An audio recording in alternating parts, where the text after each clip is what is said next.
Okay, so I got a quick window here, so let's try to get the news done. Just like last week, not much is going on. I did end up getting back to doing a bit of modding, so there has been bug fixes. Project E support is being corrected. It was basically a series of just trivial MBT data crap, is a good way to put it. The fixes were relatively simple. Anytime the item went to go utilize its MBT, I just went and validated it and edited that MBT. So that should fix any issue with Project E. I will, however, be adding the Project E API to most of the mods in order to correct this issue ahead of time. That way there is no null MBT down the road, because this will affect rendering, this will affect a lot of stuff. So this issue, though I said it's fixed, I probably have to come through and patch it a few times here. The patches will probably break a little bit because, I mean, after all, this was never anticipated to be an issue, and yet it ended up being an issue. Let's see if I can find one of the classes and show you the basic fix here, in case any mod developers are watching this and they want to do the same thing. Yeah, here we go. Item missile is a good class to look at. I was looking for the warhead class because the warhead class is a little bit better fix, but so here's what was causing the entire problem. Every time it went to go build the missile, so this is a data object I utilize to tell me what's on the missile, what it's doing, what the settings are, because when you actually have an item in your hand, it actually is an item stack class. It's one of these little objects here. Only thing this has on it is the ID of the item, how many items are stacked in that slot, and the metadata, or the damage of the item. It then includes an extra layer called MBT, which I forget the acronym for because it's been a while since I've ever had to look it up. This MBT is where I actually store a majority of the data, because if you've only got the item ID and item damage to work with, you're not going to be able to do a lot without doing a lot of complex math and byte shifting and a lot of other stuff to get something done. Even though I can do it and I have done it in the past in order to do things like tools and weapons, it's something I prefer not to do. So we're using MBT. When Project E creates an item, unless you have whitelisted the item on an MBT list, because I apparently had to config that existed, I didn't know it existed, it removes all the MBT, because they assume that items do not need MBT, even though they should work on the opposite direction, that all items need MBT, therefore don't remove anything unless needed. They should copy exactly and then add a blacklist on the MBT and let mods opt out. But so this uses MBT, creates the missile. And what it was doing was just returning the missile. Actually, this entire method didn't exist prior to this, but this was the way I fixed everything, because there's a 2 missile call here, there's a 2 missile call here. A lot of this wasn't even checking for null, because there was no valid reason why the missile should have ever been null, because there's no way to get the item without the MBT in game, unless you cheated the item in or a mod created the item illegitimately, like Project E did. So the fix is to check for it as null, then initialize it based off of the item damage, because the item damage controls the casing. In this case, the item missile I could do this with. There actually is a couple items I'm going to have to create special fixes for that nobody's going to like, because some items severely dependent on the MBT. Like the tools, all the tools in Volt's engine are MBT driven, meaning if you go to make a screwdriver, or not screwdriver, you go to make, say, a pair of wire cutters, and the MBT doesn't initialize correctly, it's going to turn into something completely different, because that's just what's going to happen. I'm going to fix it so it doesn't crash, but you're also going to get a broken item back, and there's nothing I can do about that without working on it more. Hopefully, though, when I add the Project E API, I can fix that, so that's not a problem. But as I was saying, this initializes a brand new object, so it grabs the missile casing and hits it with an empty warhead here, and then saves that data right back to the stack. So when it goes to load again, we don't have to init with null again. So it saves all that problem, and it loads everywhere in here, does this, so it grabs it everywhere. And I did the same thing to the warhead, the guidance system, the engine. I still have to do the explosives. A lot of the explosives are MBT driven as well for their stack size and their radius and everything. And then I have to do the tools. I have to probably go look at the screwdriver. There's probably a few machine objects I have to mess with too, because everything assumed that you were never going to be able to get an item without an MBT, because normal Minecraft won't let you do that. But of course we're dealing with modding, so when you do it with modding, it breaks everything. But that'll be fixed. Outside of this bug patching, I'm trying to get to some content this week. I don't know if I will. I'm still juggling a freelancing project that I thought was going to be done at the beginning of this week, but I was given more tasks to do, and I'm still being asked to do Oblivion more said the stuff. last. As you can see, that was my client actually talking to me. I'll probably be talking to him more later, but he's got a list of stuff for me still to do, and I'll be doing that because that pays me. And unfortunately, even though I love to mod, being an adult, I have to make money, and it sucks. I would love to just sit here all day and make mods for you guys. Um, that's what we're doing. Oblivion said there's no solution like this and there are a lot of MC launchers. Bloody hell. Thought I was going to be able to do this news recording, but it looks like I'm going to get interrupted a couple times. But yeah, got to work with him, and then I hope to get some content programmed this week, but I don't think that's going to happen. But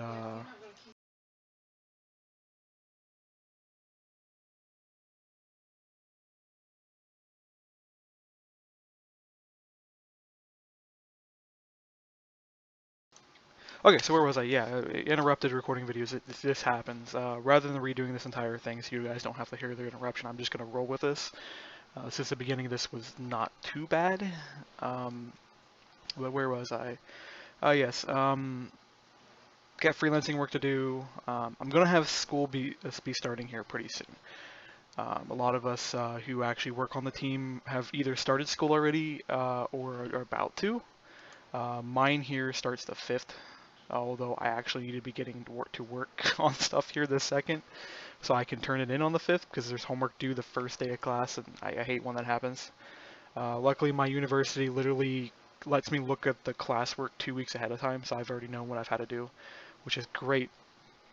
But other than that, because even though that's going to throw my schedule completely out of whack, I'm going to try to work around it. I'll keep trying to get you these videos every week, and I'll try to get more content developed. Hopefully, I'll be able to get content working on, because usually when I'm working on school projects, I actually get motivated to work on modding at the same time, because a lot of my school projects are now coding based. So I actually can just sit there and do some really quick algorithms and be like, hey, this algorithm is awesome. And then I'll go test it out in modding and try to optimize things. For example, some of the stuff I've done in ICBM has been thankful to some of the classes I've taken in school. Utilizing things like bubble searches, binary searches, different algorithms like that to optimize my processing time. If you ever look through the ICBM code, you'll see that there's pretty interesting pathfinding algorithms and sorting algorithms in there to make it possible that those run as quickly as they do. Outside of that, there's a couple game projects I'm still working on. Our asset developer Grogger got interested in working on our Icurian tank game, is what we call it. Although it may end up being more than a tank game by the time we're done, because he's got this beautiful timeline written out of the story of the progress of this alien race from like medieval era all the way up until like galactic war. And there's a lot of nice stuff in between it. There's a nuclear wasteland, there's a mimic of World War I and World War II in there, although what ends up happening is it goes from, in the medieval era, they start conquering each other. That then turns into World War I, equivalent to World War I, but rather than being split between World War I and World War II, it just continues to get bloodier with peacetime and negotiation between every so often. This then evolves into what can be perceived as World War III with nuclear war and each other killing each other further. It gets down to a point I believe there's only like 3 nations left at the end, and they fight over dominance, and then eventually you get one nation at the very end, which is ruled by the race called Mannheim. They're an upper elitist type society that ends up controlling everything. They're one of the nations that ended up winning out at the end. This then evolves into a galactic era society, and there's several revolutions between here and there of people trying to get rights and stuff. Because there's a subspecies called Paul Walkers that ends up evolving. They're basically furry, like anthropomorphic people. And they revolt and they get their own civilian rights in the storyline. But that's a side note, because even though they show up in the story, they're there, but they're treated like normal people, not like they're anything special. But then you also get some alien races end up getting in there and they try to blow the planet up. So it's a really cool storyline. This is a timeline. This will be a timeline across several different games we'll actually play with. Because as I've been telling Grogger, we basically invented our own Star Trek style universe. We've got almost 30 different alien races now, and this has only been a year of development on the story. Imagine if we just keep going down the road in the next 10 years, we'll have a fully blown universe to play with in several different games. But so yeah, we've working on that. We're trying to get back into working on the arcade tank game, which was meant to be a quick game that we were going to just pop off, but we kept getting sidetracked by other projects and working on different things. Mainly got sidetracked because we were going to go work on a buddy of mine, Maxo's game called Space Truckers, which is released on Greenlight. Let me go get the website here. So I was working on this team. I got kicked out of it last week. I brought up some legal concerns about something that didn't even matter. I was just double checking information, being a smart businessman, as I want to try to be smart because I've watched my father fail so many businesses because he was retarded at what he did. My dad tried to do like a lot of things. He was very ambitious. He was a great entrepreneur, but he made a lot of mistakes. And even though Max Wolf didn't understand this when I brought the question up, I was just trying to make sure that he wasn't about to make mistakes. Because working on game development is no easy venture. But yeah, this is his game he's working on. I helped out with a lot of the early testing and offered a lot of feedback and suggestions. I was hoping to get actual development time in on this game and actually help program it, make levels. I know I noted this in earlier videos I was going to be doing that, but he basically threw me out into further notice. So right now my team no longer works in this game. Hopefully that changes here in the future. I'm hoping to have a discussion with him, a solid, like, legitimate discussion of like how we're going to proceed. And if he lets me back in, I really hope he actually lets me back in because I want to develop game levels. I was hoping to use his game as a starting point for my company because I wanna get into the game industry. But right now I haven't had any good progress. Either people say it's easy to go and make a game on your own, it's not. It takes a lot of effort, takes a lot of time, takes a lot of development cycle, and a lot of us on my team do not have skill working with games. We have skill working with mods.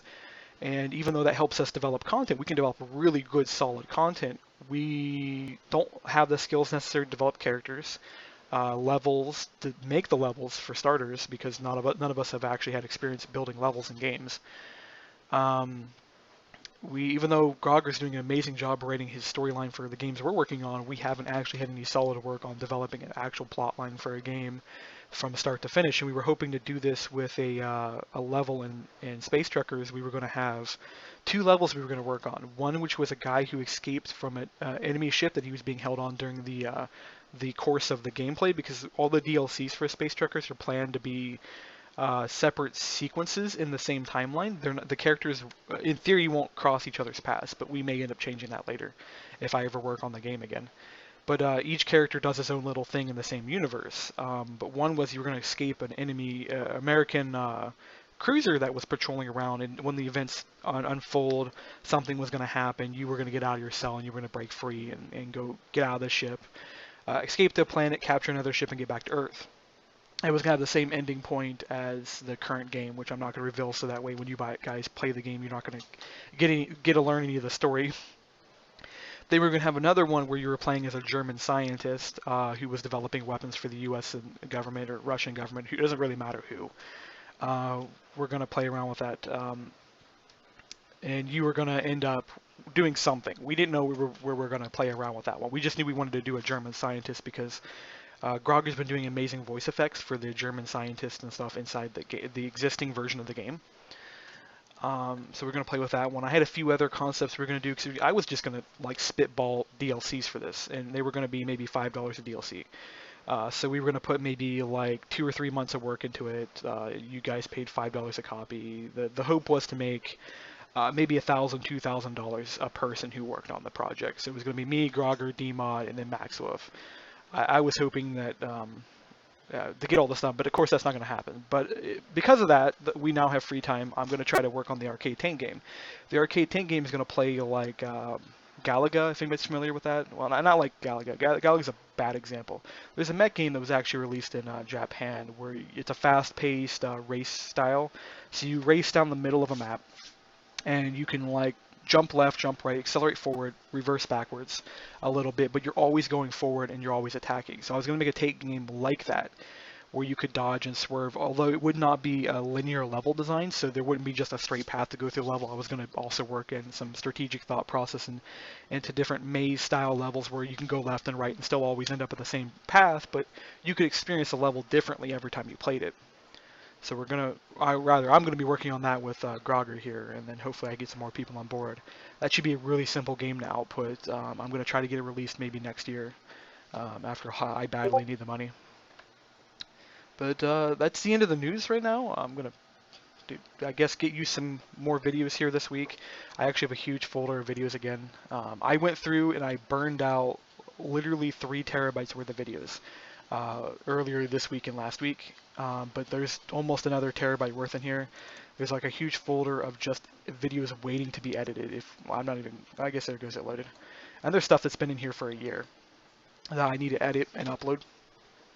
But I'll get that stuff back to you guys later. And I hope you guys enjoy the rest of your week and stuff. And hopefully the information on here was useful.